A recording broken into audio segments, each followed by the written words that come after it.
नमस्कारम।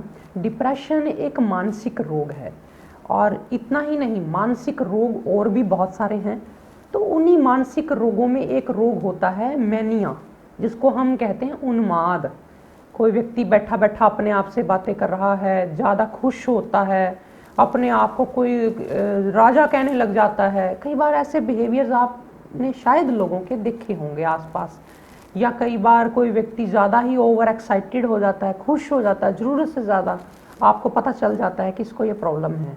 और इसके अलावा कोई व्यक्ति अपने आप को कोई और समझ बैठता है, अपने आप से बातें करना, हंसी जाना, इस तरह की जो हरकतें हैं ये उन्माद में आती हैं। इसका कारण दरअसल कई ट्रॉमा भी होता है, किसी किसी को कोई झटका, कोई सदमा, कोई ऐसी चीज़ कारण ज़रूर होता है। होना क्या है, केमिकल्स इम्बैलेंस हो जाते हैं हमारे ब्रेन के। हो सकता है वो खुश्की से हो गए हों, हो सकता है वो ज़्यादा सोचने से हो गए हों, हो सकता है कोई और गलत एक्टिविटी, कोई ऐसी लस्ट के थॉट्स में ज़्यादा डूब करके या नेगेटिव थॉट्स में ज़्यादा डूब करके उस व्यक्ति ने अपने आप को परेशानी में डाल लिया हो। कारण कई हो सकते हैं, स्ट्रेस, ट्रॉमा, कुछ भी। लेकिन हम आयुर्वेद में क्या कर सकते हैं, इस पर चर्चा कर लेते हैं। दरअसल कुछ महीने पहले मैंने डिप्रेशन के लिए एक आयुर्वेदिक उपचार बताया था, जिसमें मैंने ब्राह्मी वटी, सारस्वतारिष्ट और ऐसे 2-3 औषधियाँ और बताई थी। और हज़ारों लोगों ने मुझे बताया, और मेरा खुद का भी अनुभव है, मुझे कोई इस पर शक नहीं कि उसमें लोगों को लाभ हुआ। लोगों की दवाइयाँ छूटी और लोग स्वस्थ हो गए और योग भी करते हैं अब वो। लेकिन अब कई बार डाउट आता है कि हमें वो मेडिसिन लेनी चाहिए या कुछ और अलग बताओगे। तो मैं आज बता दूं आपको। एक बात तो कहने की है कि थोड़ा बहुत फ़र्क तो दवाइयों में आएगा, लेकिन हम आयुर्वेद में दवाई देने के ढंग को भी बदल करके हम अपनी प्रॉब्लम के ऊपर टारगेट कर सकते हैं। मैं आपको 2-3 चीज़ें इसमें ऐड कराना चाहता हूँ ताकि आपको फ़ायदा मिल जाए। देखो, एक तो मैंने ब्राह्मी वटी दी थी। आप मैनिया हो या ब्रेन की कोई भी प्रॉब्लम हो, ब्राह्मी वटी सिंपल है, कोई इसका डर नहीं। किसी आस पड़ोस वाले से, किसी इधर उधर से पूछने की भी ज़रूरत नहीं पड़ती, क्योंकि इसका कोई खतरा नहीं। तो इसलिए मैं ऐसी औषधियाँ आपको ऑनलाइन बताता हूँ, यूट्यूब पे बताता हूँ, ताकि आपको डर ना रहे। तो ब्राह्मी वटी ले ली, उसको हमने लिया सारस्वतारिष्ट के साथ। अब सारस्वतारिष्ट क्या है, ये पीने वाली एक बॉटल है, औषधि है, आपको बनी बनाई मिल जाती है। आप बोलेंगे हमें घर बनानी है, तो 1 महीना लग जाता है इसको बनाने के लिए। पहले औषधियाँ उबालनी होती हैं, फिर उसको ढक करके बंद करके 1 महीने के लिए डिब्बे को रखना होता है, फिर वो तैयार होती है। तो लंबा प्रोसेस है, थोड़ी बहुत भी ऊंच नीच होगी तो वो बनेगी नहीं। इसलिए आपको कहते हैं कि किसी औषधि अच्छी फार्मेसी की, बढ़िया प्रमाणिक फार्मेसी की ले लो। तो अब आपने सारस्वतारिष्ट ले ली, आप बोलेंगे ये मैं पहले से ही ले रहा हूँ, मेरे को इस प्रॉब्लम में फ़र्क नहीं आ रहा, या मैं जिसको भी दे रहा हूँ उसमें इस मैनिया में फ़र्क नहीं आ रहा। तो मैनिया में हमारे आयुर्वेद के ग्रंथ या जानकार कहते हैं कि जब भी मैनिया के लिए हम सारस्वतारिष्ट दें तो हम उसमें 1 या 2 रत्ती कपूर डाल लें। कपूर आपको पता होगा, मैं कई बार अपनी वीडियोस में बोलता रहता हूँ, भीमसैनी कपूर, भीमसैनी कपूर। हालांकि कपूर कई तरह के हैं, लेकिन भीमसैनी कपूर मतलब अच्छी क्वालिटी का है वो। तो आपको कैसा भी कपूर अच्छा सा मिल जाए, बढ़िया सा, तो आप कोई भी किसी भी तरह का कपूर लेकर के 1 या 2 रत्ती, 1 या 2 रत्ती क्या होता है, 1 रत्ती मतलब 1 ग्राम का 8वां हिस्सा, 2 रत्ती मतलब 1 ग्राम का 1/4।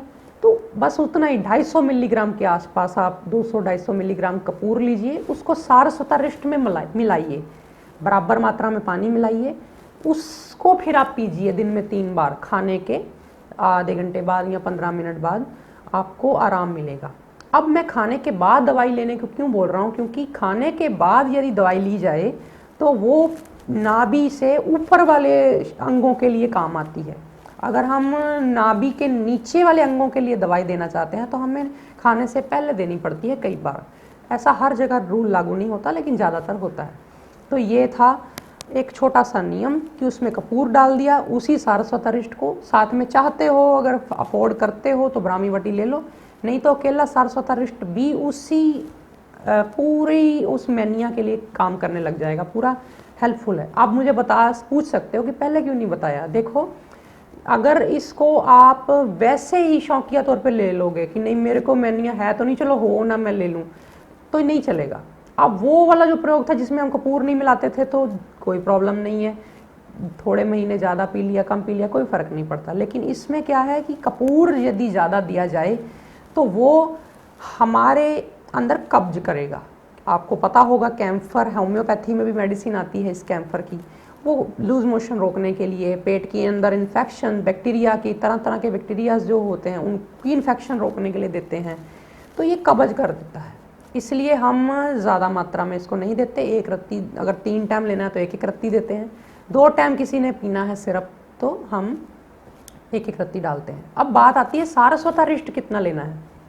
अगर तो पच जाए तो इसके हम 6-7 चम्मच दे देते हैं सुबह शाम, और अगर आपने तीनों टाइम लेना है तो हम 4-5 चम्मच दे देते हैं तीनों टाइम। ये इसकी डोज है। साथ में ब्राह्मी वटी लगा देते हैं, बस खाने के बाद मेडिसिन देते हैं। और प्राणायाम करना होता है। अब आप कहेंगे जी प्राणायाम क्यों करूं, दवाई में दम नहीं है, वो अकेली ठीक नहीं कर सकती मुझे। देखो हर चीज़ ने अपना रोल अदा करना है। पानी की ज़रूरत पानी ने पूरी करनी है, और रोटी की रोटी ने करनी है, नींद की नींद ने करनी है, और आपने अगर कुछ और किसी तरह की आपकी रिक्वायरमेंट है तो वो उसी चीज़ से पूरी होनी है।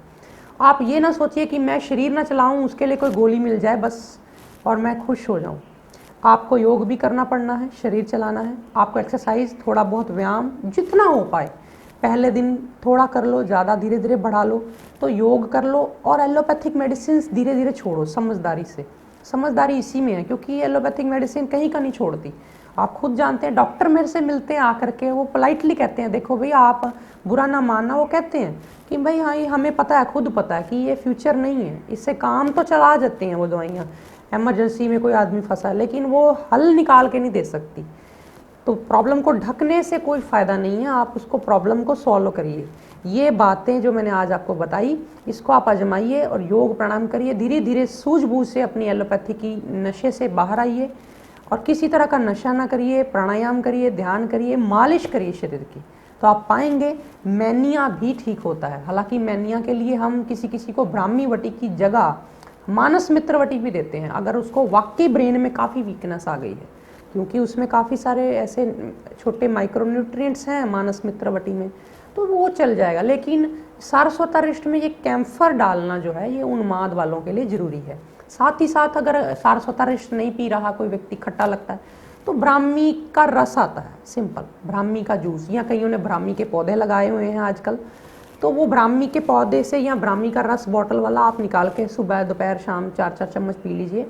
उसको भी, उसमें भी आप कैम्फर डाल सकते हो। दोनों में से कोई एक चीज़ चूज़ करनी होती है पीने में, तो कैम्फर किसी एक में डालना है। अब किसी को लगे कि इससे मुझे कब्ज हो गई है लेकिन मैनिया में फ़र्क है, तो फिर उसमें हल यही है कि साथ साथ वो फाइबर ज़्यादा ले, गाय का घी ज़्यादा कंज्यूम करे, थोड़ा गुलकंद खाए, और उससे फिर कोई दिक्कत नहीं आती है। तो ये था आज का वीडियो। आपको कैसा लगा, कौन कौन सी जानकारियाँ आपको समझ में आई, मेरे में क्या क्या कमी रह गई, मैं क्या क्या चीज़ें आपको नहीं समझा पाया, हर वो चीज़ मुझे आप नीचे बताइए ज़रूर। मैं उत्सुकता से, बड़े शौक़ से आप सबके कमेंट्स पढ़ता हूँ। नमस्कारम।